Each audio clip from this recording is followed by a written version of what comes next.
네, 여러분들 안녕하세요. 스타트파의 심층 분석 시작하도록 하겠습니다. 먼저 윤석열 부부가 해외여행을 취소를 했는데 딴 거 아닙니다. 해외여행 갔다가 이번에 설 다큐멘터리 찍었잖아요. 윤석열이가 KBS랑 다큐멘터리를 찍었는데 반응이 안 좋아요.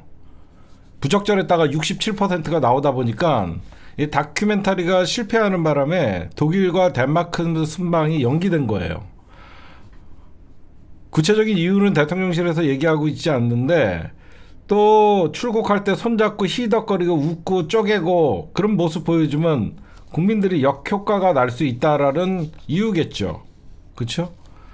결국은 총선을 앞두고, 저는 이 총선을 앞두고가 아니라 윤석열이가 김건희 특검 재의결을 앞두고라고 얘기하는 게 맞습니다. 그렇죠? 김건희 특검 재의결을 앞두고 사실상 부정적인 여론이 더 높아지면 국힘당의 이탈표가 염려되는 그런 상황이기 때문에 신혼여행 그 해외여행을 취소한 것이다. 그렇게 보시면 될 것 같고, 김건희 때문이에요. 얘는 총선이랑 보다도 김건희가, 나라보다도 김건희가 우선이기 때문에 실권자가 김건희가 선택한 거예요. 그러면 윤석열이가, 여러분들 이거는 해도 너무 많은 게 작년 하반기만 3번이나 유럽을 갔다 왔어요. 거의 한 달에 한 번꼴로 나갔어요. 취임 후에 16번을 해외여행을 갔다 왔어요. 취임 후 16번 해외여행을 갔다 왔는데 작년 하반기만 2달에 한 번꼴로 유럽을 갔다 오셨어요. 그래서 4번째 이번에 유럽을 가시는 거예요. 항상 가실 때 꼭 국빈 방문이라는 걸 붙입니다. 김건희 때문이에요. 지난해 1년 동안 13차례 해외를 나갔어요. 한 달에 한 번꼴보다 더 많이 나갔습니다. 그런데 이게 좀 이상해요. 김건희 특검 때문에 해외 여행을 취소를 했는데 지금 대통령실에서 지금 발표를 안 하고 있는 게 있습니다. 이게 과연 총선을 앞두고 국힘당에게 이로운 건지 불리한 건지는 모르겠지만, 일본의 조시다 총리 있죠. 일본의 조시다가 3월 20일 날 올 가능성이 커요. 일본의 조시다가 3월 21일 날 윤석열과 회담을 하는 게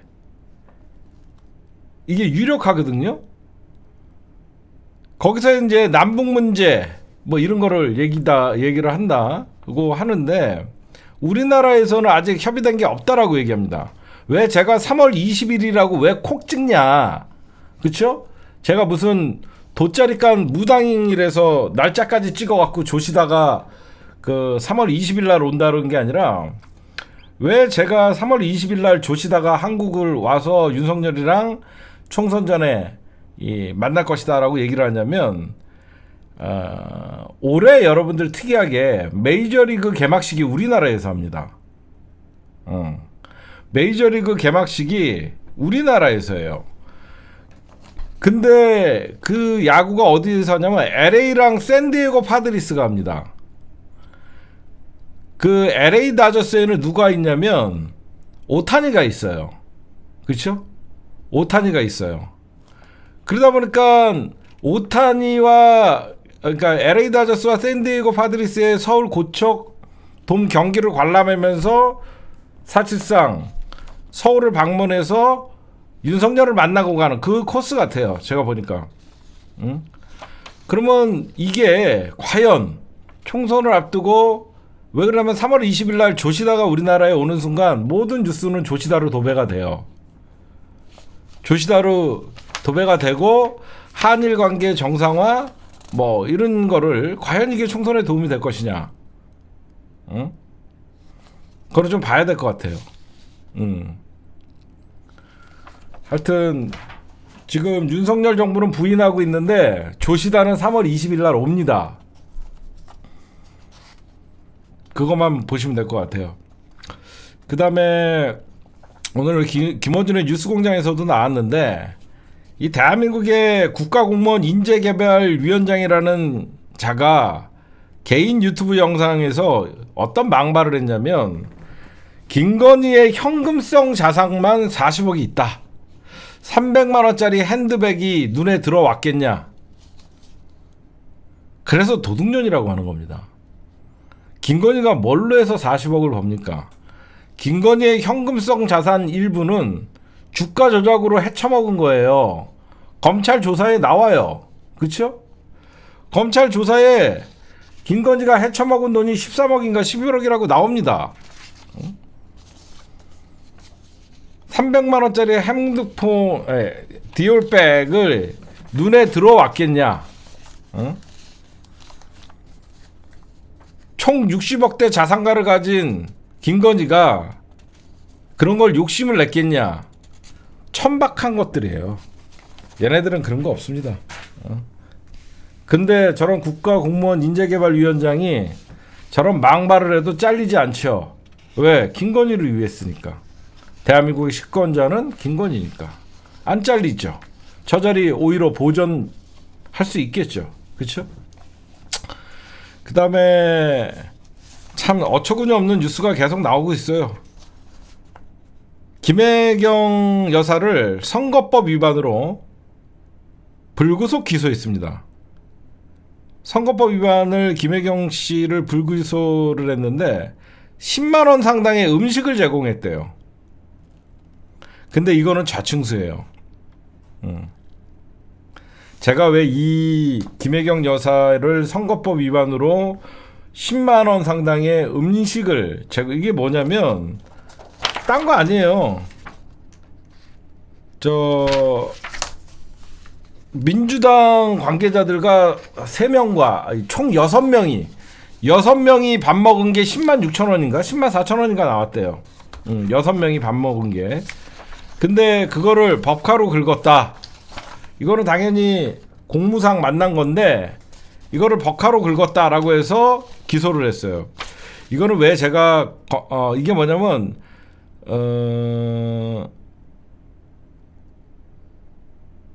왜 이걸 좌충수라고 얘기하냐면 여러분 잘 들어보세요. 선거법 위반은 공소시효가 6개월이에요. 그렇죠? 선거법 위반은 공소시효가 6개월인데 이대로 그러니까 그 당시에 그러니까 경기도청 직원이었던 비서였던 배모 씨를 기소를 하면서 선거법을 중단시킨 거예요. 아니 그러니까 김혜경 여사의 공소시효를 중단시킨 거예요. 그렇죠? 그래서 김혜경의 어떤 주가 조작이나 이런 것들을 공소시효를 논하고 있는데 그거는 이제는 그 논리가 깨진 겁니다. 김건희의 주가 조작 사건, 김건희는 수사를 받지 않았지만 도이치모터스 일당들은 수사와 기소를 다 당했기 때문에 이런 검찰이 좌충수예요. 결국은 김건희한테도 똑같이 이 김혜경 여사의 선거법 위반을 그대로 적용을 할 경우에 김건희도 공소시효가 상당히 많이 남아 있는 거죠. 그렇죠? 이거는 제가 볼 때는 김혜경 여사를 공소시효를 정지를 시키고 1년 5개월 만에 판단을 해서 기소를 한 거는 자충수가 될 것이다. 결국은 김건희 씨의 사건도 도이치모터스 주가 조작 일당들은 기소가 되고 조사를 받았기 때문에 김건희 왜 그러냐면 공범이 수사를 받으면 김건희도 공범이거든요. 주가 조작에. 그래서 이거는 오히려 나중에 자충수가 돼서 공소시효를 따질 수 없을 것이다. 그렇게 여러분들에게 좀 말씀을 좀 드리고 싶어요. 더 황당한 거, 김정숙 여사를 수사를 착수했다고 합니다. 검찰이. 여성 경호관에게 수영 강습을 받았다는 의혹이랍니다. 이게 뉴스입니까? 응? 문재인 대통령의 배우자 김정숙 여사가 야 이것들 진짜 싸가지 없다. 문재인 대통령 배우자 김정숙 씨라고 얘기하고 윤석열 대통령의 배우자 김건희 여사라고 쓰네. 이 싸가지 없는 새끼들. 청와대 여성 경호관에게 수영 강습을 받았다는 의혹으로 수사에 착수를 했습니다. 진짜 이런 인간들. 근데 저는 이거 만약에 김혜경 여사의 어떤 그 10만 4천 원인가 버카 사용 의혹 이거 수사해갖고 기소하는 거 국민들을 보면 웃습니다. 김정숙 이거는 검찰 독재 공화국이라는 걸 스스로가 인증을 하는 거예요. 그렇죠? 어? 그러니까 검찰 독재 국가라는 걸 스스로가 인정하는 겁니다. 6명에서 10만 4천 원 밥값을 선거법 위반으로 기소를 하고 전 대통령 부인이 그러면 전 대통령 부인이 어디 그 동네 거기 어디 문화회관 그런 데서 수영 강습 받을까? 야 그렇게 되면 경호 인력이나 돈이 더 들어. 응? 안 그래요? 김정숙 여사가 동네 그 어디 그 문화회관 그런 데 가면서 수영 거기서 할까? 응? 그 시간에 김건희나 수사해라. 응?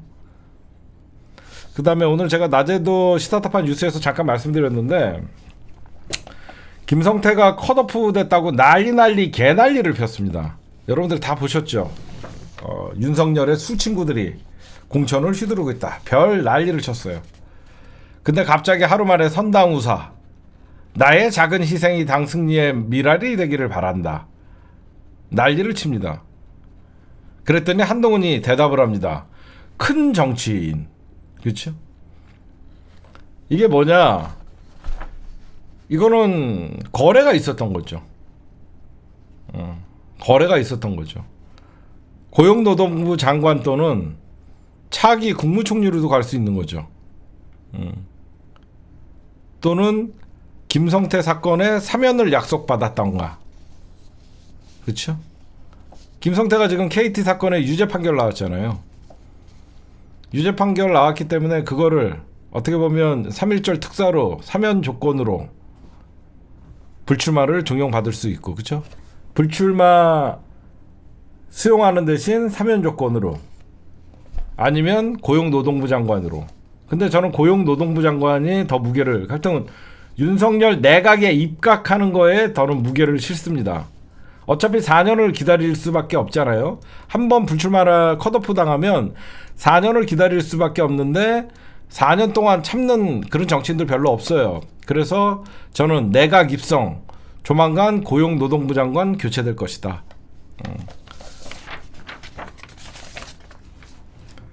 네, 여러분들 선거 때만 되면 여야 할 것 없이 정치인들의 거짓말, 대표적인 거짓말이 뭐가 있을까요? 선거철만 되면 만약에 선거철만 되면 여야 할 것 없이 이 공약을 지켰다 그러면 대한민국 전통시장은 백화점보다 더 좋아요. 선거 때마다 지방선거, 대통령선거, 총선 할 것 없이 선거 때마다 전통시장을 살리겠다. 그쵸? 아니 생각해봐. 거짓 공약이 아니라 선거 때마다 여야 할 것 없이 전통시장을 살리겠다. 전통시장은 언제나 죽어있어. 안 그래? 아니 무슨 20년 전에도 전통시장 살리겠다 그러는데 지금도 전통시장 살리겠다 그러면 그동안 전통시장은 죽어있던 거야? 응? 정치인들이 얘기한 것 같이 전통시장을 이대로 매번 공약 때마다 선거 출마할 때마다 살렸으면 웬만한 아울렛보다 더 좋아야 돼. 응? 말 같지도 않은 얘기죠. 정치인들의 대표적인 거짓말. 전통시장 살리겠다. 그 다음에 지금 제가 어제 방송에서 제2의 건국전쟁이라는 얘기를 썼죠. 표현을 썼습니다. 제2의 건국전쟁이라는 표현을 썼는데 지금 이승만을 영웅화시키기 위해서 건국전쟁이라는 영화를 지금 마케팅을 하고 있는데 이거 오늘 오마이뉴스의 단독 기사로 떴습니다. 청년들 만 18세에서 40세인가요? 청년들이요. 10대부터 40대까지 청년들이 관람을 해서 표를 찍어서 인증을 하면 돈을 돌려준대요. 이거 표 사재기입니다. 이거. 티켓을 사서 사진을 찍어서 보내면 제작사가 입금을 해준대요. 응?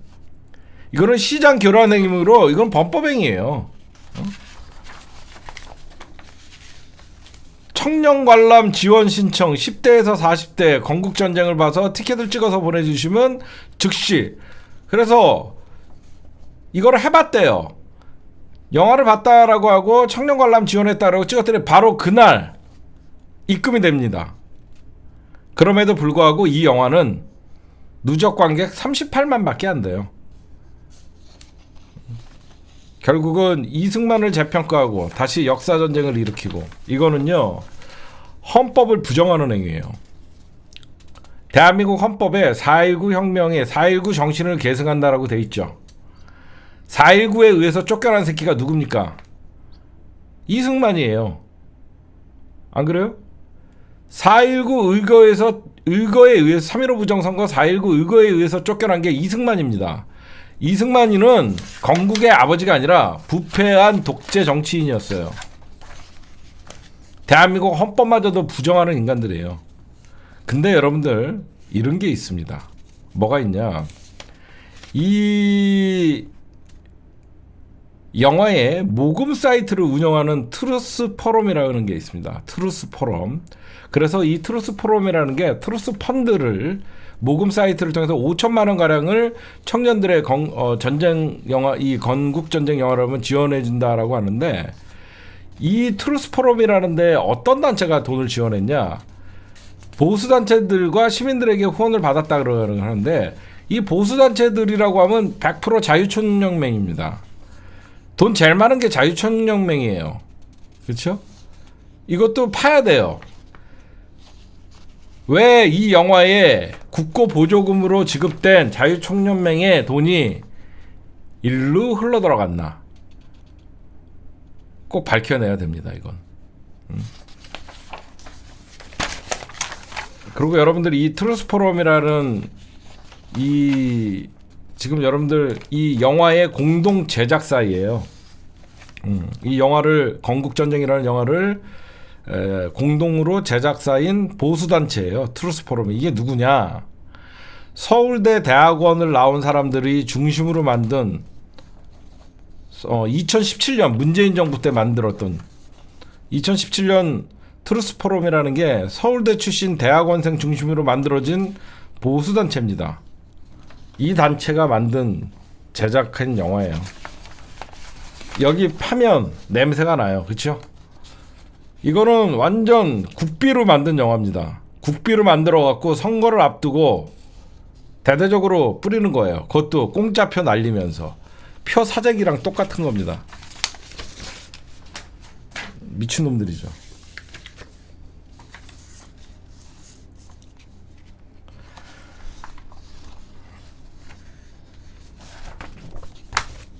네, 오늘의 주요 단신이었고요. 이어서 그냥 쭉 할게요. 지금 국힘당 얘기부터 할게요. 국힘당도 이제 위성정당을 만들기로 했죠. 그래서 23일날, 원래는 23일날 국민의 미래라는 정당의 창당을 하려고 했습니다.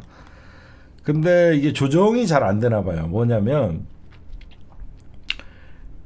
현재 27년계로 꼽히는 사람은 여러분들 장제원, 그 다음에 전세버스 장제원, 그 다음에 정당 파괴 김한길, 이게 친윤에 속해요. 그 다음에 나름 당권파인 친한계에 속하는 거는 김웅, 그쵸? 김예지, 이런 애들. 김웅과 한동훈이는 고발사주를 서로 숙닥숙닥 했던 사이잖아요. 근데 왜 지금 이게 갑자기 23일로 연기가 됐냐면, 이 일정이 늦어진 거예요. 그러니까 민주당이 김건희 특검법 재의결을 국민의힘 예상은, 당초 예상은 2월 초에 처리해버리려고 그랬죠. 2월 초에 처리해버리려고 23일날 창당을 했던 어떤 로드맵이 있었는데, 민주당이 이거를 27일이나 더 늦게 3월달까지도 끌고 가려는 생각이 있어요. 그러다 보니까 현역 의원직 컷오프 대상자 발표 후에 컷오프를 발표를 하고 현직들이잖아요. 이 현직들을 위성정당으로 이동시켜야만 앞번호를 받을 수 있거든요. 그래서 이거를 뒤로 미뤘는데, 지금 당시 미래통합당과 미래한국당이 공천에 갈등이 있었습니다.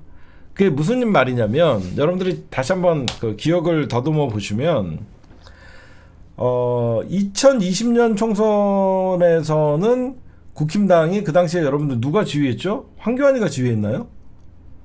2020년 총선 누가 지휘했죠? 황교안이가 지휘했나? 제 기억에. 그리고 미래 한국당에서는 한성교였거든요. 그러니까 미래 그 당시에 통합당은 미래 통합당에서 오더를 내려서 미래 한국당에서 비례 공천을 하려고 그랬었어요. 그렇죠? 지금 생각해 보시면 그렇잖아요. 미래 통합당이 큰 집이고 미래 통합당에서 비례 공천도 작았고 미래 한국당의 당대표인 한성교에게 내려보내면 한성교가 그렇게 할 줄 알았는데 한성교가 사실 딴 마음을 품고 공천 갈등이 생겼던 거예요. 그래서 이거에 미래 한국당 대표를 누구로 할 것이고 믿을 만한 사람을 보내야 된다 그래서 현재 이 컷오프가 아직 진행되지 않은 상태에서는 지도부 구성이 불가하다라는 생각이 있는 거예요. 그 당시에 한성규가 사라진 이유는 여자 문제예요. 검찰의 캐비넷이 열렸던 시기죠. 황교안이도 검사 출신이잖아요. 한성규는 여자 문제가 좀 심각했어요. 그때 여자 문제가 한성규를 압박을 하니까 꼬리 내리고 도망갔습니다. 그리고 정계 은퇴한 거예요. 그래서 여러분들이 보시면 이 국민의힘도 저는 근데 이런 거를 좀 말씀드리고 싶어요. 국민의힘은 대놓고 국민의 미래를 상호 도와야 된다라고 떳떳하게 얘기해요. 이런 뻔뻔한 새끼들이 어디 있습니까? 그렇죠? 자기네들이 연동형 비례대표를 반대했다는 이유만으로 대놓고 위성정당을 만들어도 된다는 그런 정당성은 누가 부여해 준 거예요? 지네가 선거법 반대한 거는 꼼수를 써도 된다는 거예요? 이건 정말 잘못된 거거든요. 그러니까 대놓고 위성정당, 국민의힘은 위성정당 지도부, 국민의힘과 함께 가는 정당으로 보여야 돼. 얘네들은 민주당은 수많은 밖에서 칼 들고 기다리는 강도들이 많다 보니까 더불어민주당은 위성정당을 대놓고 만들어도 최대한 민주당과 가지 않는 모습을 보여야 되고 이게 바로 대한민국의 주류, 비주류의 차이예요. 대한민국의 기득권은 국힘당이라는 걸 대놓고 보여주는 겁니다. 국힘당은 대놓고 국민의힘과 국민의 미래가 같이 가는 모습을 보여야 된다고 얘기를 해도 조중동은 비판하지 않아요. 근데 민주당은 똑같은 비례정당을 만들어도 최대한 위성정당 아니라는 소리를 듣기 위해서 저렇게 연합 비례정당을 만들려고 하는 거예요.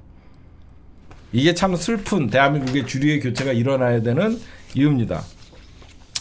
지금 여러분들 국힘당 공천 어제 뭐 단수 공천이 발표되고 전략 지역이 여러분들 발표되고 하죠.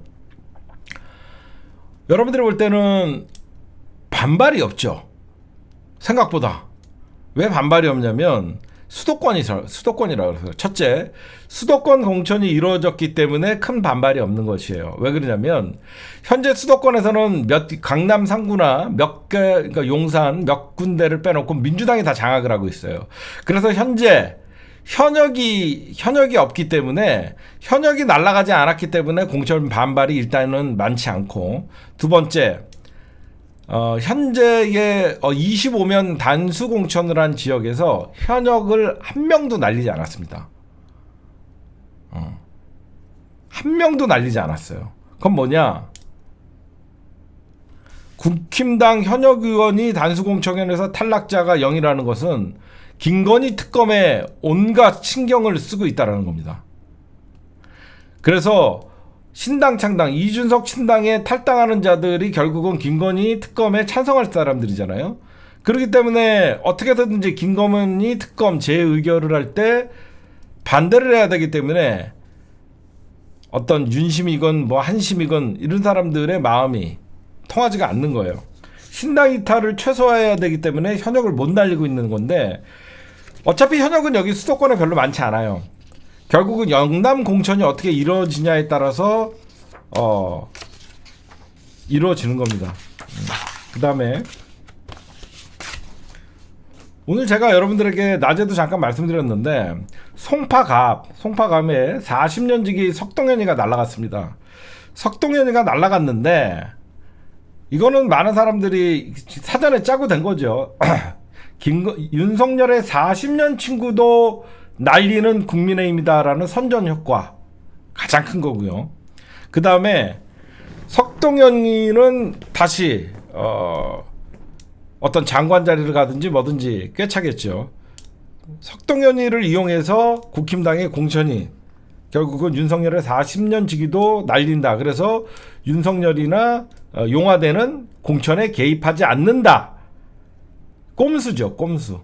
그렇죠? 여러분들 보시면 그렇잖아요. 윤석열은 40년 주기 친구도 날아가는데 방관자가 되는 거잖아요. 그러면 용산에서 현재의 국힘당의 공천에 개입하지 않는다는 시그널을 주고 싶은 거죠. 짠 거죠. 근데 이런 짓거리를 누가 하냐? 여러분들에게 퀴즈를 하나 낼게요. 국힘당은 현재 김어준 총수 말대로 춘추 전국 시대죠.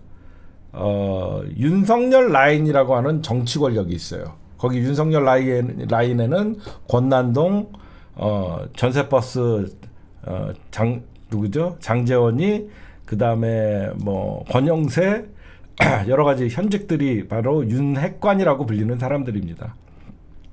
그 다음에 용핵관이라고 불리는 사람들이 있어요. 용산에서 윤석열과 함께 현재 검찰 출신들의 또는 윤석열과 함께 따르는 사람들. 이 용핵관의 주요 인사들은 누구냐면요. 용핵관의 주요 인사들은 사실상 김건희 라인이에요. 여러분들이 착각하고 있는데. 그렇죠? 검핵관은 윤석열 라인이죠. 윤석열과 함께 특수부에서 검찰을 이끌었던 자들이 검핵관이라고 하면서 용산에서 근무하는 대표적인 게 이원모, 주진우 검사 이런 사람들이 용핵관이에요. 용산의 용핵관은 가장 센 라인이에요. 그래서 여러분들이 좀 이상했죠. 검핵관은 이해가 가고 뭐 윤핵관도 정치인이고 현직이니까 이해가 가는데 도대체 용핵관은 뭔데 그렇게 힘이 세냐? 그냥 윤석열이랑 같이 행정관하고 비서관 하는데 뭐가 그렇게 힘이 세냐? 김건희 라인이라서 힘이 센 거예요. 그렇죠? 그럼 여러분들 생각해 보세요. 이 모든 뭐 한동훈, 국민의힘의 무슨 한동훈 라인 다 얘기하잖아요. 이 모든 라인의 최고점은 바로 김건희 라인입니다. 윤석열의 검핵관, 용핵관, 윤핵관 그거보다 가장 센 게 바로 김건희 라인인 거예요. 제가 왜 이런 말씀을 드리냐? 잘 생각해 보십시오.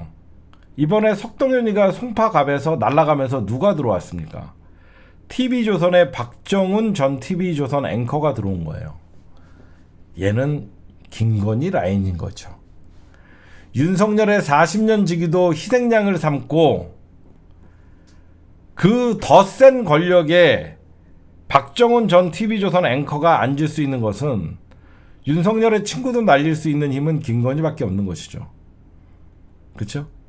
김건희는 오래전부터 언론에 굉장히 신경을 썼습니다. 언론에 신경을 써갖고 서울의 소리 이명수 기자에게도 접근했었고 오마이TV에도 접근을 했었고 사실상 김건희가 조중동과 이런 여러 가지 언론사들의 빨대가 있는 거예요. 그래서 여러분들이 지금 대기실에서 주랭랑 있죠. 주랭랑, 김행. 얘네들도 다 조선일보 언론인 출신들이잖아요. 그렇죠? 주랭랑. 이네들도 어디서 나왔겠어요, 갑자기. 김건희가 예전부터 언론에 굉장히 공을 들였거든요. 주랭랑이나 요번에 들어온 진양에 있죠. 이런 애들 다 김건희 라인이에요. 뜬금없이 입당하잖아요. 인재 영입이라고. 한동훈이도 김건희 라인의 한 명일 뿐이에요. 그렇죠? 이런 걸 아셔야 돼요. 잘 보시면 한동훈이도 김건희 라인의 한 명일 뿐이라서 김건희가 동훈씨 진양의 언니 입당시켜. 진양의 의원을 입당시키면 되는 겁니까? 인재 영입으로 지금 바로 입당시키면 되는 겁니까? 등신 새끼야 한 번만 얘기하면 알아쳐들어. 지금 저한테 등신 새끼라고 얘기했습니까? 이거예요. 진양에 입당시켜. 뜬금없이 진양회가 왜 들어옵니까? 생각해봐요. 진양회가 뭘 했다고 갑자기 인재 영입이 들어오냐고. 김건희랑 친하니까 들어오는 거예요. 그러니까 여러분들이 보시면 대한민국의 최고 지금 모든 제가 여러분들은 뭐 김건희가 디올백 사건 때문에 숨어있다 천만의 말씀. 그건 김건희를 모르는 사람들이에요.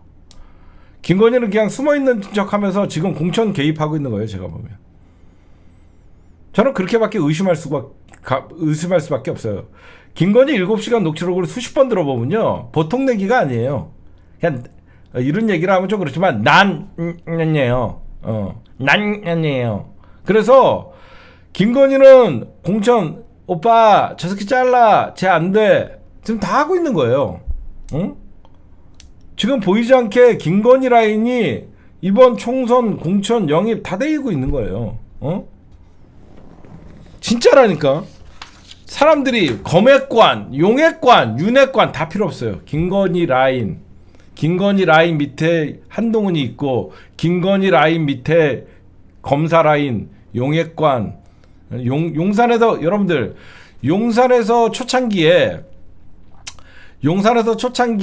여러분들 생각해 보시면 나름 여러분들 왜 김건희가 파워가 센지 알려줄까요?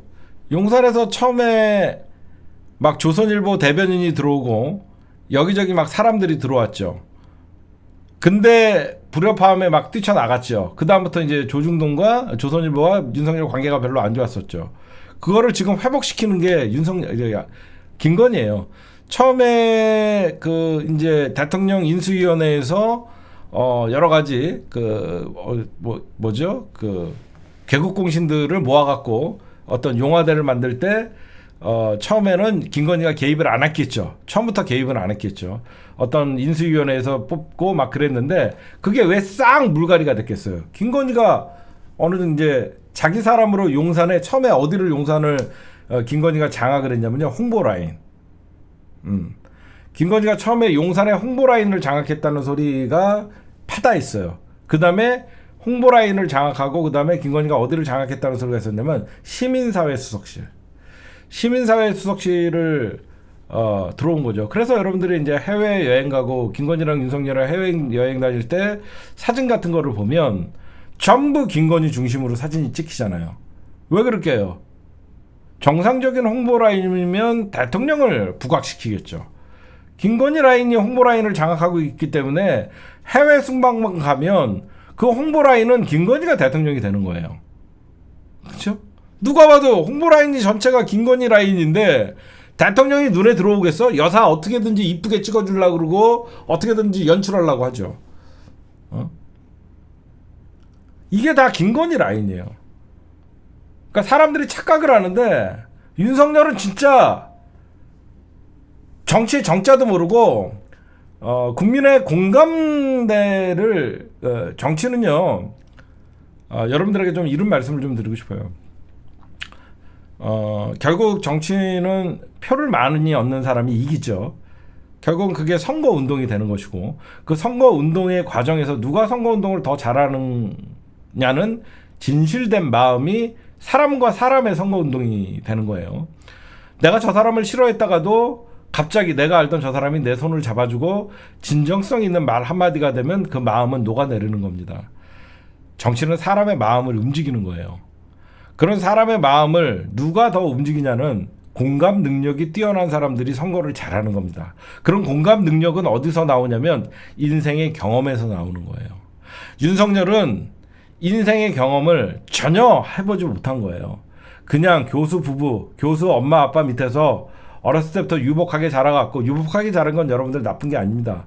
인생의 쓴맛이라는 것은 돈 많은 고시 구수를 하면서 자기보다 어린 놈들이 고시 합격해갖고 검사되는 거, 그런 쓴맛을 본 적은 있겠지만 그 쓴맛도 언제 그랬냐는 듯이 검사 생활을 30년 가까이 하면서 윤석열은 늘 자기보다 밑에 범죄자를 다루면서 하대하면서 인생을 살다 보니까 약자와 서민, 그들의 억울함, 그런 것들은 전혀 몰라요. 그래서 공감대가 제로라는 거예요. 여러분들, 제가 얼마 전에 유튜브에서 이런 걸 봤어요. 어떤 걸 봤냐면 어떤 실험 카메라라는 유튜브가 있더라고요. 그 실험 카메라에서 어떤 그 실험을 했냐면 어떤 젊고 20대 청년이 한강 다리에서 투신을 하려고 일부러 실험을 한 거예요. 그러면 지나가도 옆에서 뭐 자전거든 다리 입구에서 투신하려고 하는 거를 찍을 실험 카메라였어요. 그러다 보니까 아무래도 다리 입구니까 시민들이 좀 왔다 갔다 하는 사람들이 많잖아요. 대부분이 지켜보다가 그 투신하려는 사람이 다리를 올리는 순간 뛰쳐와갖고 하나같이 다 잡아요. 하나같이 다 잡아요. 남자든 여자든 그 사람을 잡고 하는 말보다 같이 울어요. 그러더라고. 저도 눈물이 나더라고요. 그 실험 카메라를 보는데. 나와 아무 상관없는 젊은 청년이 투신을 하려는데 그 사람이 달려와서 이 사람한테 막 왜 죽을라 그랬냐 하면서 같이 우는 건 왜 우냐면 그 사람이 오죽하면 죽음을 선택하려고 그랬을까. 이 사람이 얼마나 삶이 힘들었으면 이 극단적인 행동을 하려고 그랬을까. 그런 공감 능력을 갖고 있기 때문에 사람이 내 자식이 아니고 남의 자식이고 나랑 아무 상관이 없는 사람이지만 같이 공감해서 우는 거예요. 그렇죠? 그게 바로 공감 능력이에요. 적어도 지도자는 국민이 왜 슬퍼하고 국민들이 왜 분신을 하고 국민들이 왜 절규를 하고 국민들이 왜 노사투쟁을 하고 찬 겨울 얼음바닥에서 오지투쟁을 하는지 그런 공감 능력이 있어야 되는 거예요. 윤석열은 이태원 참사 유가족들의 오지투쟁을 해도 절대 윤석열은 이태원 참사 유가족들을 만나지 않아요. 왜? 공감 능력이 떨어지기 때문이에요. 그들의 아픔을 내 아픔같이 받아들일 능력이 없는 거죠. 그런 자는 국가 지도자가 되면 안 돼요. 그래서 제가 무슨 얘기를 하다가 여기까지 흘러들어왔냐면 그런 윤석열은 사실상 국정 운영에 김건희가 갖고 노는 거예요. 김건희는 산전수전 공중전 우리가 일상적으로 일반 사람들이 살 수 있는 생활보다 더 험난한 개 잡종으로 살았거든요. 그러니까 김건희는 눈칫밥도 일반 사람들보다 빠르고 일반 사람들의 심리를 나름 읽는다고 생각하면서 7시간의 녹취록을 보면 자기는 웬만한 점쟁이보다 점을 잘 본다는 얘기를 합니다. 그런 얘기가 왜 나왔겠어요? 그렇죠? 사람을 꿰뚫고 본다는 스스로에게 경험이 많다라는 걸 얘기하는 거예요. 그렇죠? 김건희는 나름 자기는 산전수전 공중전 개잡 인생을 살았기 때문에 자기는 눈치도 빠르고 어떤 인간의 권모술수나 이런 걸 알아챌 수 있다라는 나름 자신감이 있는 거예요. 그러다 보니까 웬만한 점쟁이보다 자기가 점을 잘 본다는 그런 얘기를 하는 겁니다. 응? 수많은 남자를 상대해 봤겠죠. 검사만 2명을 상대를 했는데. 안 그래요? 그래서 제가 금방 말씀드리는 거는 대한민국에 지금 김건희 라인이 장을 하고 있는 거예요. 한동훈을 윤석열 라인이라고 생각하는 사람들은 바보예요. 그렇죠? 이미 한동훈과 김건희는 수백 차례 카톡을 주고받고 김건희 뒤에는 윤석열 뒤에는 늘 김건희라는 국정의 조력자가 있던 겁니다. 한동훈도 김건희 라인이에요. 그래서 제가 남들은 상상하지 못하는 저건 짜고 치는 약속 대련이라고 얘기한 게 한동훈이가 김건희를 비판을 하면서 국민의힘과 윤석열과 척을 지어야만 반드시 총선에서 조금 도움이 되고 6.29 선언에 버금가는 그런 효과를 일으키는 거거든요. 응? 사람들은 김건희가 무서워서 김경률이나 이런 사람들이 꼬리를 내렸다라고 얘기하는 거죠. 아닙니다. 이 모든 기획자 배우는 김건희예요. 응? 여러분들 이렇게 놓고 보면요, 모든 게 의문이 풀리죠. 그래서 김건희가 늘 우리 아저씨가 뭘 알아, 아무것도 모른다고 얘기합니다. 야, 바보라고 생각해요. 산 등신이라고 생각하죠. 아저씨 진짜 그렇게 할 거야? 어떻게 하면 됩니까 제가? 동훈이한테 이렇게 해. 나 깜빡하는 걸 볼 거야? 아 그건 아니 되지 않습니까? 그냥 이거예요 진짜. 그냥 갖고 놀아요.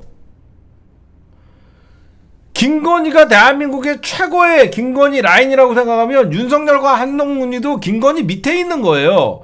얘네들이 마음대로 싸울 수 없어요. 그래서 제가 자신있게 김건희, 윤석열과 한동훈은 저거 쇼고 언론에서 과다 포장을 해줘서 김건희가 한동훈과 마치 갈등이 있는 것 같이 얘기했다는 거예요. 전혀 갈등 없어요. 어떻게 갈등이 있을 수가 있어요? 죽여버릴 수 있는데 한 방에. 어떻게 윤석열이랑 한동훈이가 갈등이 있을 수 있어요? 한동훈이 맘만 먹으면 윤석열이 야 너 나와 이 새끼야. 야 너 미국 가 있어. 그럼 끝나요. 오빠 동훈이 미국 보내. 딸 있는 대로 보내면 됩니까? 걔도 뭐 위조한 거 있잖아. 이거 그래서 제가 아무리 민주당의 무슨 분석가 정치평론가들 갈등이 있다 개풀 뜯어먹는 소리 하지 마세요. 모두 김건희 밑에 있어요. 무슨 갈등이 있을 수가 있겠습니까?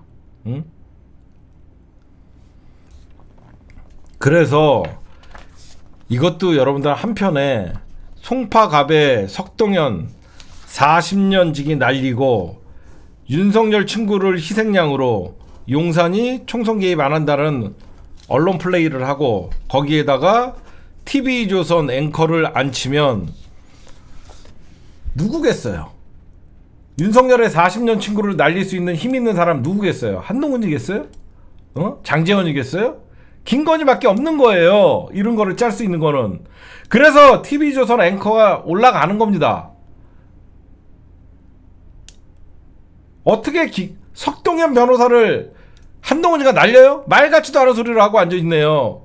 한동훈이가 국힘당 당대표를 해서 석동훈이를 날렸다? 개 같은 소리 하고 있네요. 석동현이 날릴 수 있는 거는 김건희밖에 없는 거예요. 요걸 보고 여러분들이 현재 국정을 이해하시라고요. 윤핵관, 왜 윤핵관 갑자기 김기현이도 윤핵관에 속해 있고 장제원이도 윤핵관이었는데 이해가 안 가잖아. 윤핵관 하다가 갑자기 윤핵관 불출마하라. 이상하지 않았어요? 생각해봐요. 윤석열과 함께 개국공신들 윤핵관 하는 사람들이 왜 갑자기 총선에서는 그 사람들이 더 주도권을 잡고 총선을 지휘할 줄 알았는데 왜 그 사람들이 뒤로 밀르겠어요? 오빠 정치인들은 믿으면 안 돼. 저 새끼들은 배지 달아주면 언제 오빠 뒤통수 칠지 몰라. 전부 싹 가라. 이거예요. 이제 모든 게 이해가 가죠. 왜 윤핵관이 왜 총선을 앞두고 왜 불출마를 해야 되지? 왜 희생을 해야 되지? 오빠 저 새끼 정치인들은 믿으면 안 돼. 이거예요. 그러니까 용산에서 압력을 가한 거예요. 그래서 윤핵관은 울며 겨자 먹기 식으로 불출마를 선언할 수밖에 없는 거예요. 김건희 너 이거 내 방송 보지? 너 뜨끔하지? 이런 얘기 해줄 수 있는 사람 없지? 그렇지 않아요? 여러분들 이상하잖아. 그러고서 왜 검핵관들 왜 자꾸 검사들 왜 공천하려? 윤석열 때문에 검사들을 공천하려 그럴까? 아니죠. 김건희가 대한민국에서 가장 힘있는 사람이라고 생각하는 게 바로 검사들입니다. 본인이 경험을 했거든요.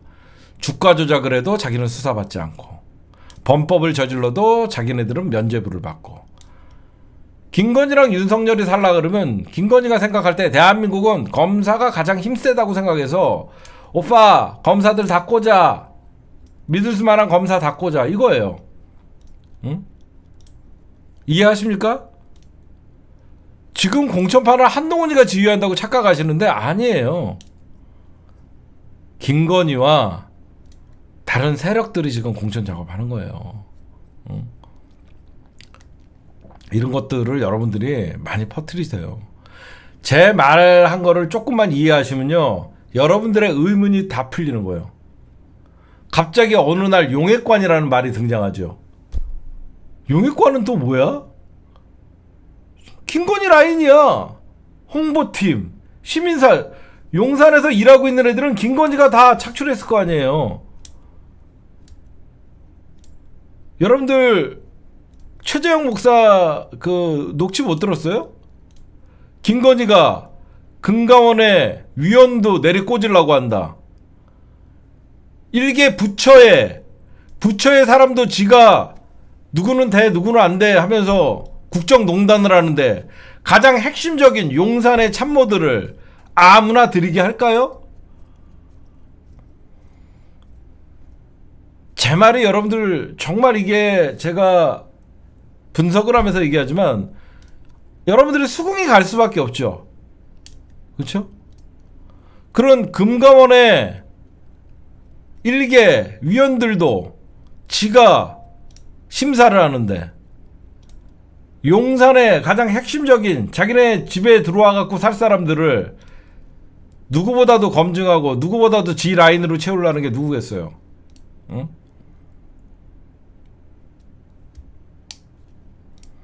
김건희가 모든 대한민국에 김건희 라인이 자꾸 있어서 김건희와 여러분들 천공이나 건진이 윤석열과 친할까요? 김건희랑 친할까요? 천공이 윤석열 라인일까요? 김건희 라인일까요? 다 이런 도사들은 다 김건희 라인인 거예요. 그래서 천공이 등장하는 거고 그래서 건진법사가 등장하는 겁니다.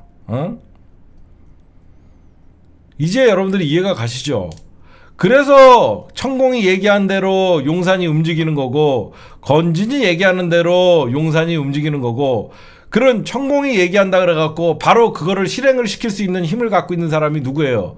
김건희예요. 응? 안 그래요? 이제 여러분들이 아마 의문점이 다 풀리잖아. 윤석열이가 그래도 나름 윤석열이가 무슨 그런 어떤 어떤 도사나 이런 사람들과 무슨 친분이 그렇게 있겠습니까? 다 김건희 라인인 거예요. 하여튼 그렇게 여러분들이 이해하시면 될 것 같아요. 네. 그 다음에 오늘 중요한 핵심 신당 창당 그리고 민주당의 위기 여러분들 이어서 하도록 하겠습니다. 네, 여러분들 이재명 당대표가 직접 한 얘기예요. 제가 여러분들에게 뭐 불안감을 조성하려는 게 아니라 민주당의 위기다. 어제 박홍근 원내대표는 이런 말씀을 하셨어요. 어떤 말씀을 하셨냐면 조국 신당과 함께하는 일은 없겠다. 이거는 굉장히 성급한 발언이에요. 부적절한 발언이고 정치는 어떻게 돌아갈지 모르는 겁니다. 오늘 이재명 당대표는 조국 신당은 기준은 국민의 눈높이라고 한 거예요. 매우 적절한 발언이에요. 이게 무슨 말이냐면 조국 신당은 국민의 눈높이가 바로 기준이다라고 얘기하는 것은 조국 신당의 지지율이 얼마가 나오냐에 따라서 민주당이 연대할 수 있다라는 거예요. 그렇죠? 당대표가 수습을 한 거죠. 기준은 국민의 눈높이다. 바로 국민들이 조국 신당의 10% 정도나 사실 개혁 신당보다 더 많은 지지세를 보내면, 그렇죠? 개혁 신당보다 더 많은 지지를 보내면 민주당은 당연히 참여를 할 수 있게 할 수 있는 거예요. 왜 그러냐면 지금 여러분들 민주당 수도권 분위기가 왜 위기인지 그리고 민주당의 공천이 왜 더 불협화음이 나는지를 설명을 해드릴게요. 여러분들 잘 들어보세요. 제 방송을 들으면 왜 민주당이 불리한 선거를 치르고 있는지 여러분들이 아실 겁니다. 첫째, 지금 민주당이 불리한 선거를 치르고 그 다음에 공천의 불협화음이 일어나고 왜 국힘당은 뭔가 딱딱 정리되는 느낌이 있죠. 여러분들이 말은 민주당 200석 윤석열 탄핵 가자. 근데 뭔가 한동훈 저 비응신 이렇게 욕을 하면서도 뭔가 한동훈이 들어오고 나서 똥볼을 차고 있는 것 같은데 국민의힘이 어떤 여론조사를 보면 민주당보다 지지율이 더 나오고 여러분들 잘 봐요. 윤석열의 정권, 윤석열 정부 심판론이 만약에 거의 한 70% 되죠. 그렇죠? 윤석열 정부 심판론이 70%인데 왜 국힘당과 민주당의 지지율은 차이가 나지 않을까? 그 원인을 알아야 돼요, 여러분들이. 왜 그러냐면 제가 여태까지 누누이 얘기했던 거, 이 조중동과 미스미디어의 공작이 통하는 거예요. 그게 뭐냐면 윤석열 정부의 심판을 하자라는 국민적 여론은 중도층에서 더 많은 여론이 있어요. 왜 그러냐면 우리 같은 민주당 지지세들은 원래 윤석열 정부를 처음부터 태어나지 말았어야 될 정부라고 인정을 하는데, 왜 윤석열 심판의 지지율은 높은데 민주당 지지율과 국힘당 지지율은 거의 박빙이냐? 바로 양당 기득권 청산이라는 프레임을 걸어놔서 그래요. 이해가 가세요? 여론조사 차이를 떠나서 양당 기득권 청산이라는 프레임을, 양비론을 걸어놨기 때문에 중도층 무당층들이 늘어나 버린 거예요. 이해하세요?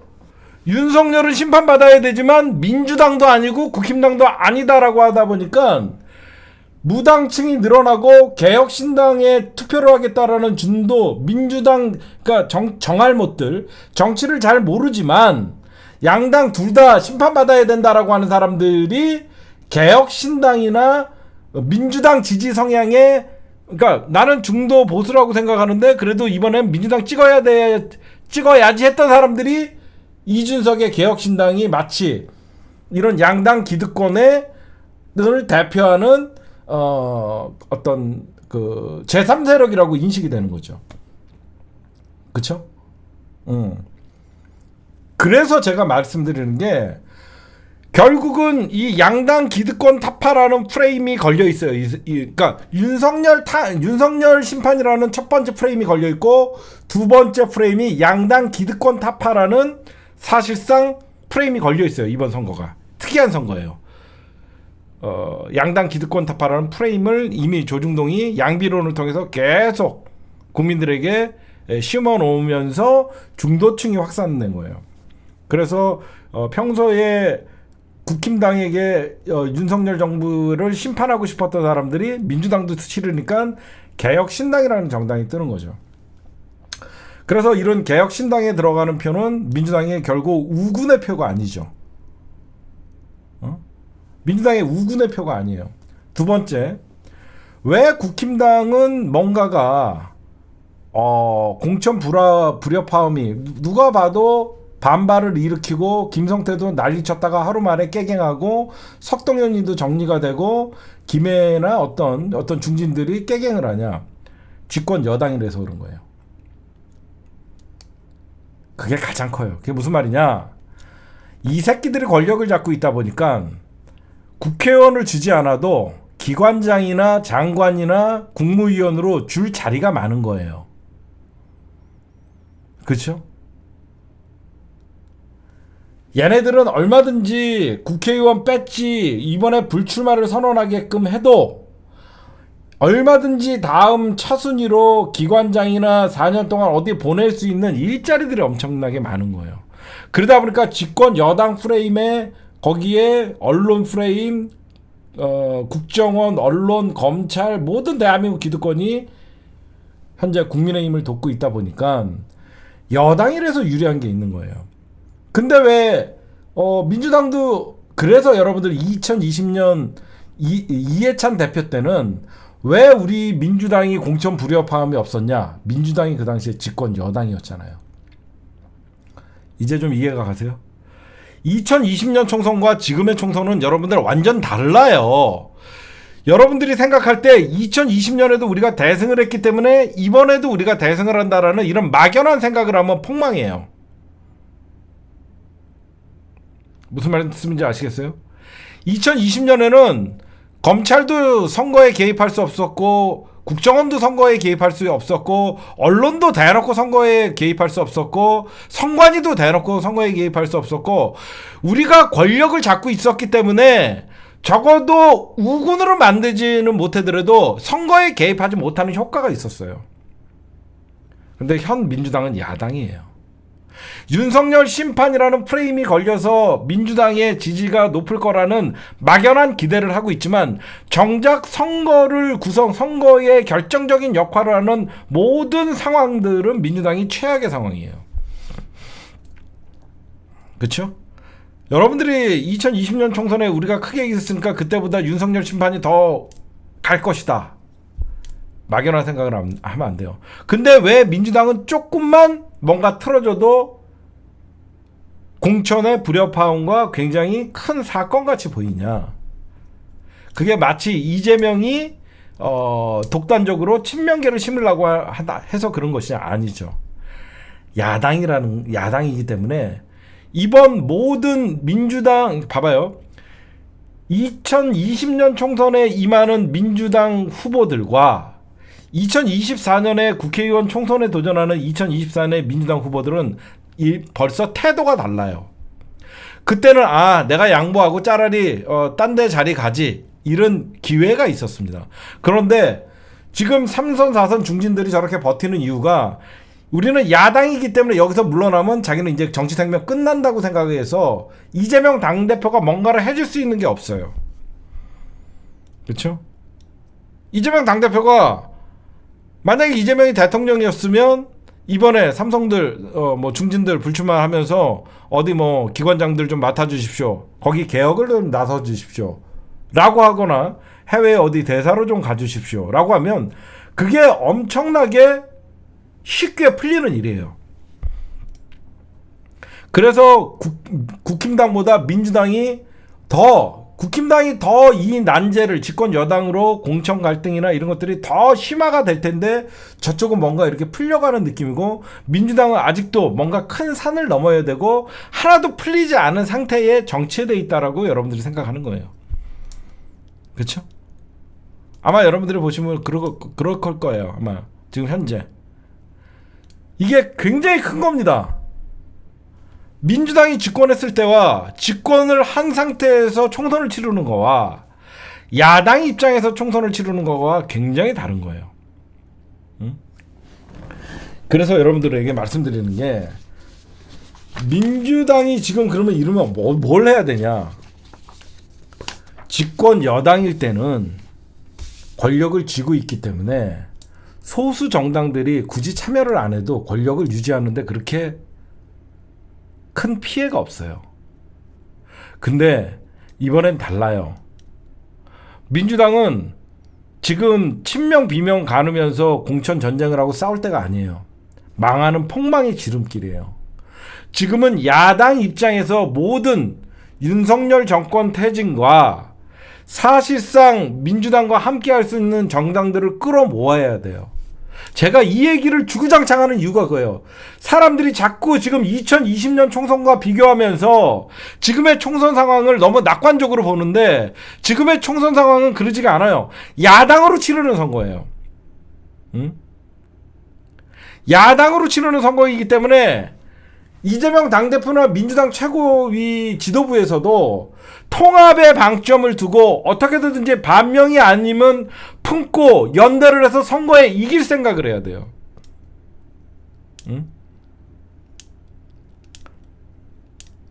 지금 여러분들이나 나나 말은 그렇게 얘기하죠. 민주당 지역구 160석, 비례 20석, 그래서 민주당이 단독으로 180석, 그리고 민주 진보 진영 20석, 그래서 200석 이상 넘기자. 예전 같지가 않아요. 쉽지가 않아요. 야당으로 선거를 치를 때는요, 국정원이 개입할 수 있는 위험성이 있고 경찰이 개입할 수 있는 거 있고 검찰은 노골적으로 선거에 개입하고 있고 선관위도 우리 편이 아니고. 제가 그래서 이번에 이재명 당대표도 그래서 민주당이 몇 석을 얻는 것보다 연동형 비례대표로 어떻게든지 야권 통합을 해서 단일 대어로 민주진영이 뭉쳐갖고 윤석열 정부 심판론으로 가야 된다고 제가 얘기를 하는 겁니다. 지금 민주당 안에서 네가 잘못했지 내가 잘못했지 따지면 민주당 총선 망합니다. 왜? 이재명 당대표가 수습할 능력이 없어요. 이재명 당대표를 제가 깔보는 게 아니라 이재명 당대표가 공천 작업에서 불협화음을 없앨 수 있는 그 사람들을 위로할 수 있는 카드가 없다는 거예요. 이재명 대통령이었으면 얼마든지 삼선 중진들 전부 불출마시키고 그 사람들 입맛에 맞는 공관 기관장들 하나씩 주면 민주당 공천 친명계로 싹쓸이하고 공천 물갈이 가능해요. 절대 그러지 않아요.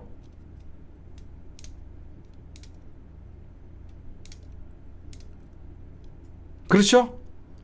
누가 봐도 이재명 당대표가 자기보다 정치 경험이 많은 분, 자기보다 민주당에서 더 오랜 역사를 갖고 있는 사람들을 불출마를 권유를 할 때 그분들을 이해시키고 그분들이 향후 어떤 미래에 대한 비전을 제시해 줄 수 있는, 그래서 설득할 수 있는 이재명의 힘이 있어야 되는데 지금 이재명 당대표의 힘은 없어요. 오히려 그런 배지 3선 4선 달고 있는 중진들의 힘이 더 세요. 그래서 지금 민주당의 공천이 지금 한 발짝도 못 나가는 거예요. 그래서 여러분들이 보면 민주당 뭔가 불안하잖아요. 왜 불안할까요? 응? 야당이라서 그래요. 그럼 여러분들에게 제가 두 가지 희망적인 얘기가 있어요. 그래서 제가 첫째, 민주당이 이번 총선 이렇게 치르면 안 된다.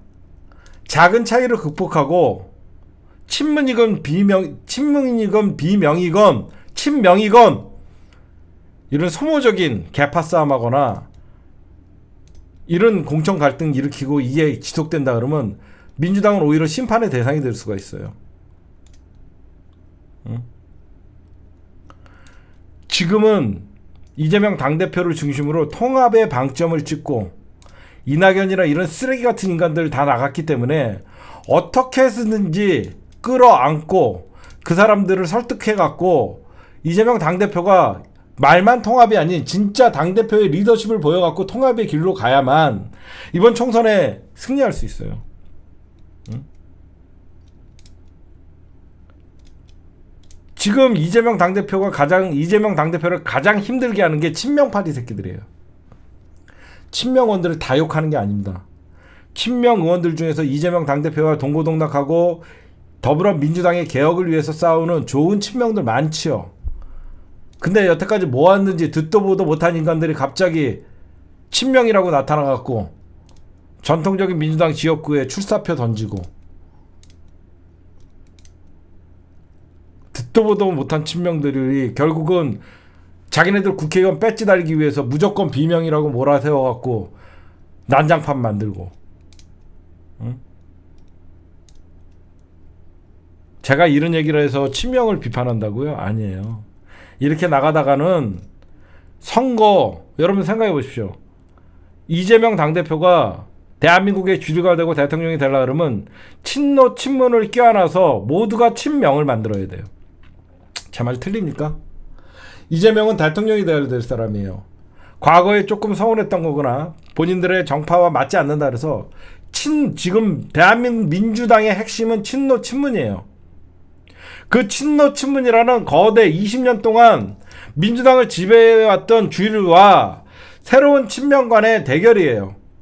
어느 정도 물갈이가 됐으면 이재명 당대표는 친노 친문을 껴안고 이 사람들을 친명으로 만드는 정치적 통솔력을 발휘해야 되는 거예요.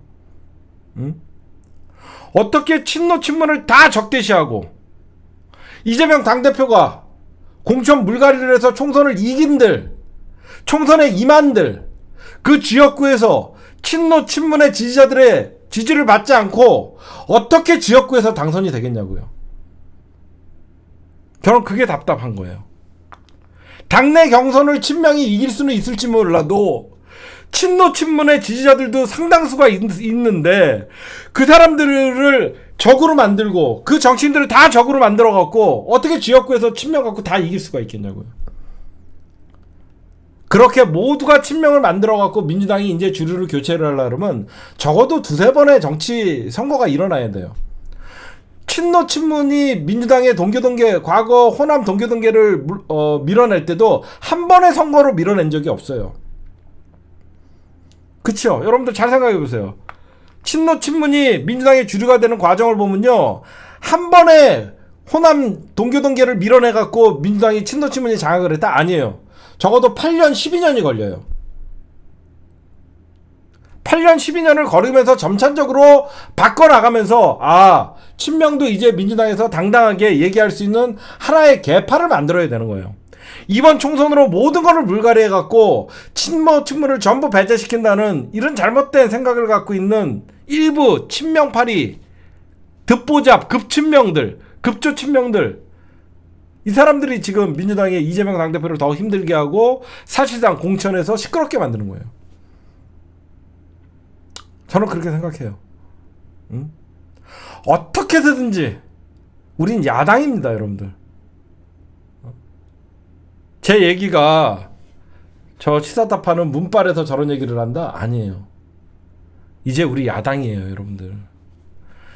우리 지지자들이 착각하는 게 아직도 우리가 국회의원 의석이 많다 그래갖고 우리가 집권 여당이라고 착각하는 분들이 많아서 그래요. 뭘로 우리가 180석을 얻겠습니까? 무슨 백 믿고 180석을 믿어요? 윤석열 심판론? 왜 윤석열 심판론이 70%가 달하는데 민주당과 국힘당의 지지율은 차이가 나지 않을까요? 양비론, 양당 기득권 구조를 타파해야 되는 조중동의 작업이 먹혀들어서 결국은 신당 제3지대에 투표하겠다는 사람들이 늘어나는 거예요.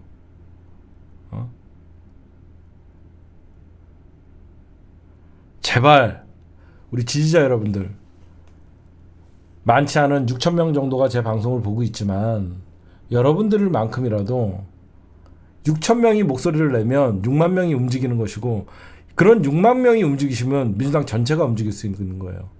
여러분만이라도 이제 선거 50 며칠 남았는데 지금 친명 비명 가릴 때냐? 어떻게든지 야당으로서 똘똘 뭉쳐서 윤석열 국민의힘 심판하자라고 여러분들이 그런 마음을 좀 가졌으면 좋겠어요. 정말로요, 여러분들. 정말 이번 선거는 윤석열 심판이 되고 국민의힘 심판이 돼야 되지, 친문 수박 감별해서 민주당에서 날리는 선거가 되면 안 돼요. 제발. 선거는 냉정해야 돼요. 수박들 떨어뜨렸다라고 하면서 민주당 130석 얻으면 이재명 정치 생명 끝납니다.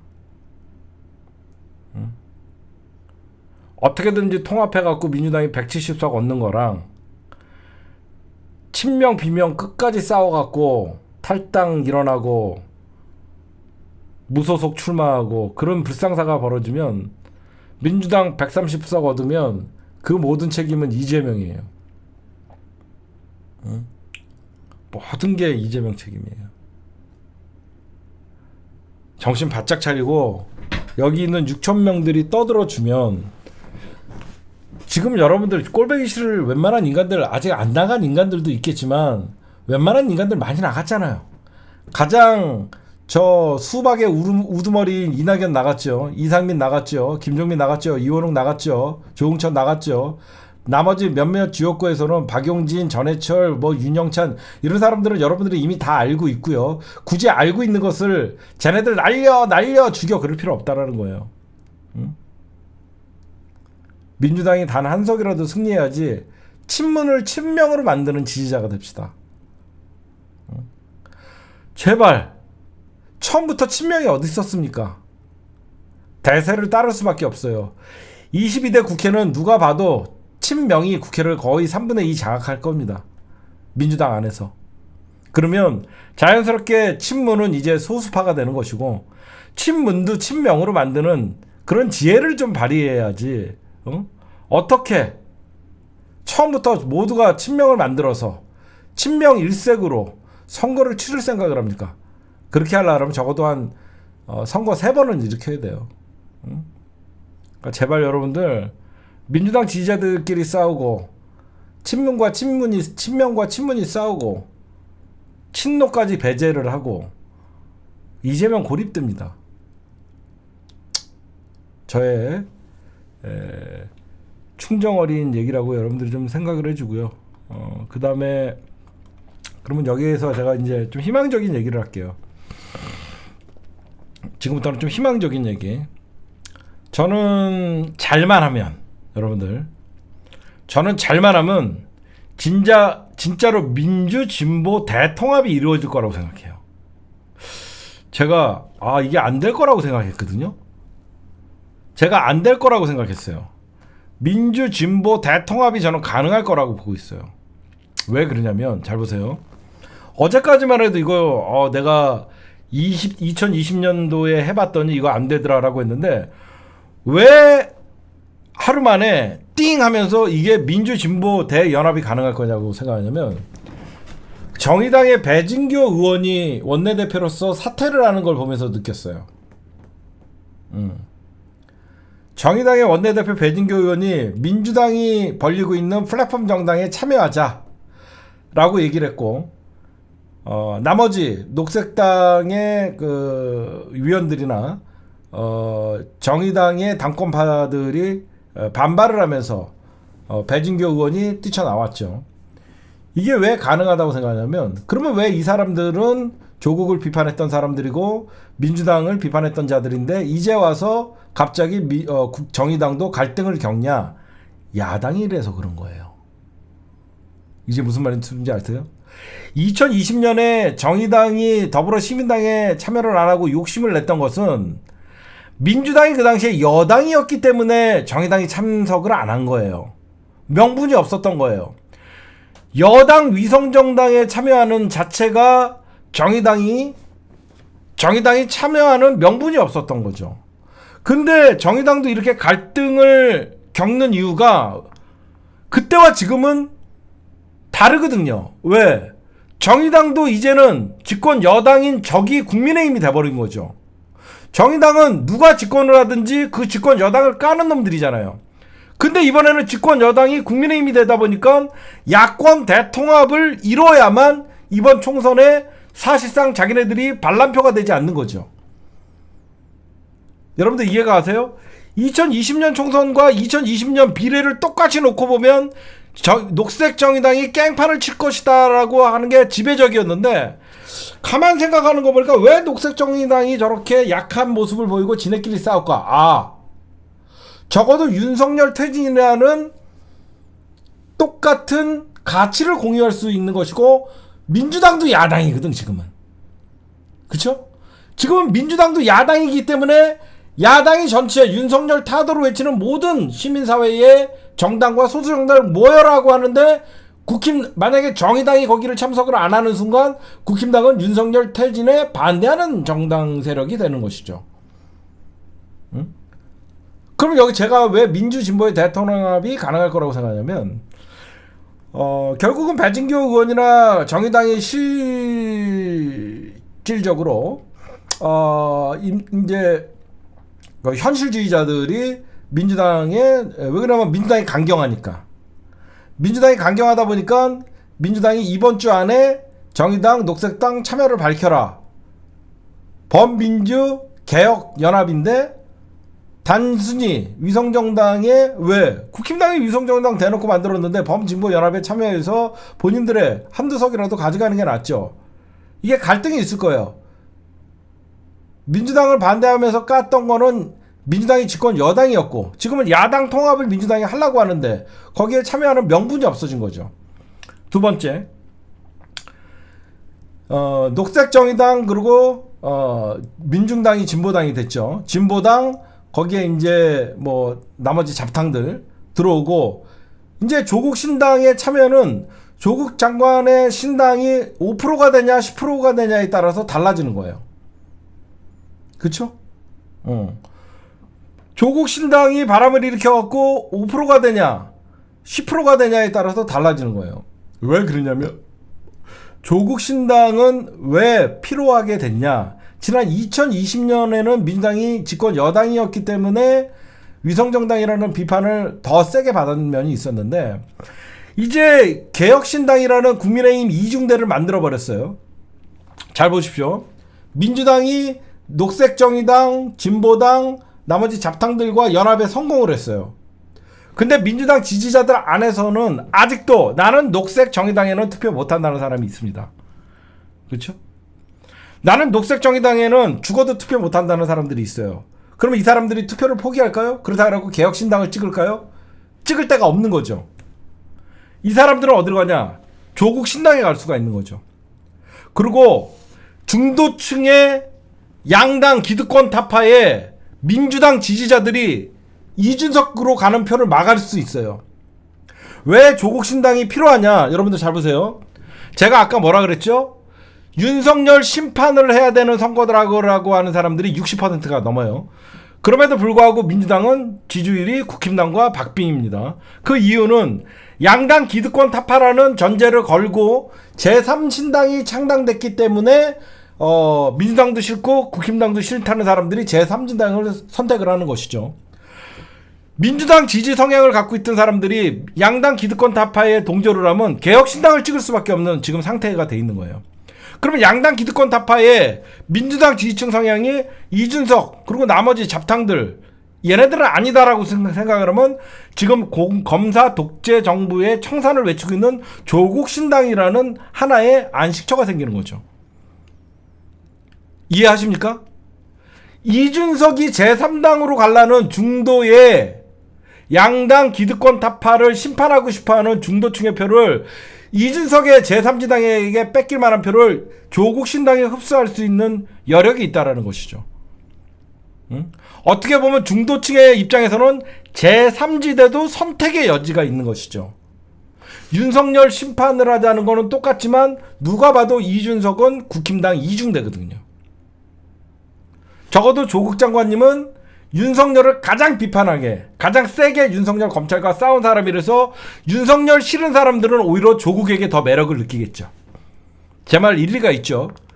윤석열 심판론이 높아요. 근데 양당 기득권 타파가 여론이 있어요. 그러다 보니까 무당층이 늘어났어요. 윤석열을 싫어하기 때문에 윤석열 부정평가가 높아요. 그래서 중도층이 늘어났어요. 민주당도 싫고 국힘당도 싫어요. 이 사람들은 공통점, 중도라고 하는 양당 기득권 타파를 외치는 사람들의 공통점은 뭐냐면 윤석열을 공통적으로 다 싫어하는 사람들이죠. 그래서 국힘당을 지지하지 않아요. 이 중도층이라는 사람들의 이번에 표심의 공통점은 윤석열은 안 돼야. 그러면 윤석열과 가장 대척점에 있는 사람이 조국이지 윤석열과 대척점에 있는 사람이 이준석은 아니라는 것이죠. 적어도 이준석은 윤석열 정부가 태어나는데 사실상 1등 공신이잖아요. 응? 그러니까 여러분들이 이런 걸 보시면 돼요. 그래서 우리가 당연히 민주당이니까 민주당에 몰빵을 하면 되는 것이고 민주당 연합친당에 몰빵을 하면 되는 것이고 여러분들이 생각하는 나는 녹색정의당을 찍을 수 없다라는 민주당 지지자들이 분명히 있습니다. 그 사람들이 사표가 되지 않게 조국신당으로 갈 수 있는 표가 되는 것이고 중도층이라고 하는 보이지 않는 양당 기득권 타파와 윤석열에 대한 증오심 있는 사람들의 표가 이준석으로 갈 개혁신당의 표를 조국 장관이 흡수할 수 있는 사실상 제3지대가 민주지정의 제3지대 역할을 하게 되는 것이죠. 그쵸? 대놓고 똑같은 상황이에요. 왜? 지난 총선을 여러분들 보시면요. 지난 총선과 구도가 좀 달라요. 지난 총선은 국민의힘, 그 당시에 국민의힘은 미래한국당이라는 위성정당 하나로 치렀죠. 미래한국당이라는 위성정당 하나로 치렀지만 이번에는 미래한국당이라는 위성정당 하나와 이준석의 개혁신당이라는 당이 보수의 표를 나눠 먹어요. 민주당 입장에서는 이번에는 민주당의 진보 대연합이라는 정당과 중도층을 흡수하기 위해서라도 또 하나, 그렇잖아? 저쪽은 국힘당 이중대인 개혁신당이 있고 이쪽은 민주당 이중대 똑같이 조국신당이라는 정당이 나오면 밸런스가 맞잖아요. 이해가 가십니까? 응? 그렇잖아요? 저쪽은 민주당 이중대 국힘당 이중대 이준석이 있고 이쪽은 위성정당 똑같은 민주당과 국민의힘이 위성정당을 만들고 있는데 저쪽은 개혁신당이라는 또 위성정당이 하나가 더 있고 민주당은 그게 없잖아요. 지금 제3지대를 한마디로 중도층을 흡수할 수 있는 정당이 없어요. 그러면 왜 열린 민주당이랑 나왔을 때는 왜 몰빵을 하지 않았냐? 조국 신당은 강성 지지자들이 가는 데가 아니에요. 지금 무슨 말씀인지 아시겠어요? 제가 2020년 총선에서 열린민주당을 비판한 것은 오히려 더 매운 민주당이라고 하면서 민주당 지지층에서 강성들을 빼가갖고 민주당을 오히려 밖에서 공격을 했어요. 이해를 하십니까? 열린민주당이라는 오히려 민주당 지지자들을 타겟으로 해갖고 빼가갖고 열린민주당이 지금 와서 얘기하는데 외연 확장 능력이나 중도표의 흡수력 능력이 있었어요? 전혀 없었죠. 열린민주당이 중도 확장 능력이 있었냐고요? 없었어요. 오히려 민주당 지지표 그냥 나눠먹기 한 거예요. 근데 왜 이번에는 개총수 모순이 있지 않냐? 왜 이번에는 몰빵 외치는, 나는 민주당에다 몰빵을 할 거예요. 근데 왜 조국신당은 왜 시너지 효과가 있다고 얘기하냐? 지금 윤석열의 반기를 들은 이준석, 조국, 윤석열의 심판론이 높아져서 결국은 중도층이 조국은 과하게 당했다라고 하는 수백만의 국민들이 여기에 투표할 수 있다는 것이죠. 조국 신당은 중도의 표를 흡수할 수 있는 가능성이, 민주당 지지 성향의 중도표를 흡수할 가능성이 많은 정당이에요. 여러분들 보시면요, 지금 저 개혁신당이라는 이준석 저 정당은 조국 신당이 나타나면 쟤네들은 굉장히 당황하게 돼요. 왜 그러면 이낙연이나 이런 자들이 자칭 친문 똥파리라고 했던 똥파리의 표를 의식하려는데, 똥파리들도 조국에 관해서는 마음 아파했어요. 그렇죠? 이낙연 지지자들 중에서 조국 지지자들이 있는 거예요. 과거 이낙연을 지지했던 사람들, 오해했던 사람들도, 이재명 당대표를 싫어하면서 이낙연을 지지했던 사람들도 조국에 관해서는 마음 아파하는 사람들이 분명히 있어요.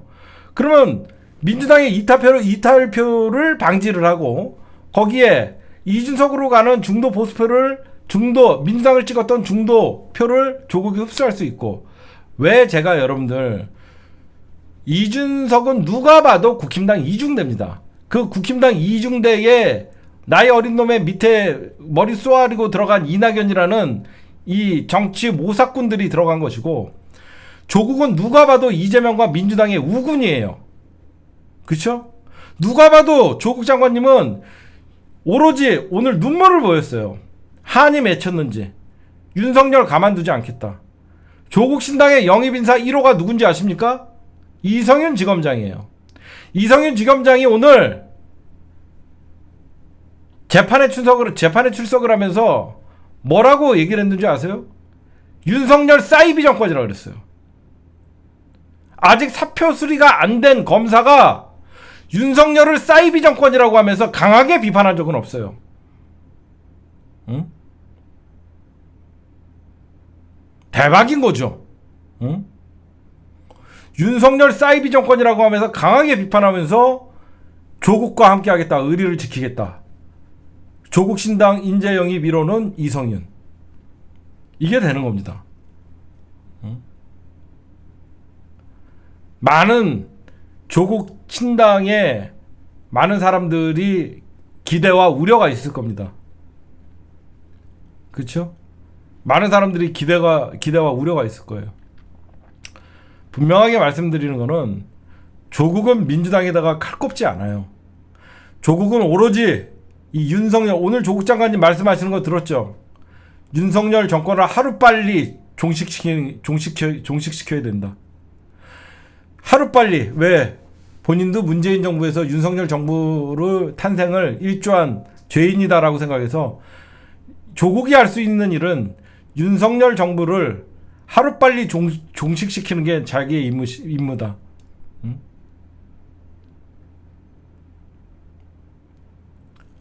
조국 신당이 지지율이 나오면요, 자연스럽게 조국은 스스로 조국의 강을 건너는 것입니다. 조국이 미치지 않아서, 조국 장관님이 저한테 이런 말씀을 했어요. 이번에 미칠 겁니다. 여러분들, 조국 장관님이 예전의 조국이 아니죠. 여러분이 알던 예전의 조국이 아니에요. 눈빛이 살아있어요. 갑자기 전사가 돼서 나타났습니다. 조국 장관님이 이제는 미칠 것입니다. 더 이상 물러날 곳도 없습니다. 라고 하면서 이런 전사의 각오를 한 것은 윤석열 정부를 하루빨리 퇴진시키는데 앞장서겠다는 거예요. 조국은 민주당과 함께하지 이재명 당대표의 등에 칼을 꼽지 않습니다. 조국의 강은 조국이 스스로 건너게 만드는 게 맞는 거였어요. 지금 생각해보니까 왜 민주당이 조국의 강을 건너지 못했냐? 조국의 강은 남이 건너주는 게 아니었었어요. 조국의 강은 스스로가 그 강을 넘어야 되는 거예요. 그 스스로가 강을 넘는다는 것은 정치에 도전해서 국민들에게 지지로서 심판을 받는 것이고, 그 국민들이 조국은 죗값을 치렀다, 조국은 과하게 검사 독재들에게 당한 희생양이다라는 그런 평가가 나오면 자연스럽게 민주당과 조국은 조국의 강을 손잡고 건널 수 있는 것이고, 조국은 민주당과 함께할 수 있는 명문 정당의 완성체가 되는 것이고, 조국이 살아나야 이재명 당대표도 다음 대권에 도전할 때 런닝메이트가 생기는 거예요. 저는 그런 말씀을 드리고 싶어요, 여러분들. 그렇죠? 참 제가 깨달은 게 있어요. 저는 민주당 보러 조국의 강을 건너라고 했는데, 민주당의 그 누구도 조국의 강을 건널 만한 자신 있는 사람이 없었어요. 조국의 강은 조국 스스로가 건너는 겁니다. 그 강을 건넜을 때 혼자만 건널 수 있냐? 아니죠. 조국 혼자 그 강을 건널 수 없어요. 국민들이 여러와 같은 지지를 보내야만 조국은 물에 빠지다가도 여러분들이 꺼내줘서 그게 바로 조국 신당의 지지율인 거예요. 하여튼 이번 총선은 조국 신당이 나와서 민주당의 표가 분산되는 거 아닌가요? 아닙니다. 민주당 지지자들은 민주당 찍으면 돼요. 조국 신당은 이준석에게 가는 잘못된 제3지대 양당 기득권 타파라는 표를 흡수하고, 나는 녹색 정의당을 죽어도 못 찍겠다라는, 합당을 하면 죽어도 못 찍겠다는 민주당 지지표를 흡수하는 정당이 될 겁니다. 그리고 누구보다도 원래 조국은 팬이 있었잖아요. 나는 조국이 출마하면 찍겠다는 분들도 민주당에 상당수가 있습니다. 친명계가 벌써부터 조국을 견제하면 안 돼요. 조국은 이재명과 함께 같이 가야 될 사람이지, 조국을 죽여서 이재명을 띄우려고 하는 어리석은 짓을 하지 마십시오. 제발. 조국은 이재명에게 위협적인 존재가 아니라 조국은 이재명을 대통령 만들기에 가장 적합한 파트너예요. 제발 여러분들. 조국 장관 외롭게 하지 마세요. 저야 진영주의자이기 때문에 의리도 중요하지만 전 제가 한 말이 있기 때문에 저는 민주당을 찍습니다. 그러나 여러분들은 절대 조국을 외면하지 마세요. 네, 오늘 방송은 여기까지만 할게요.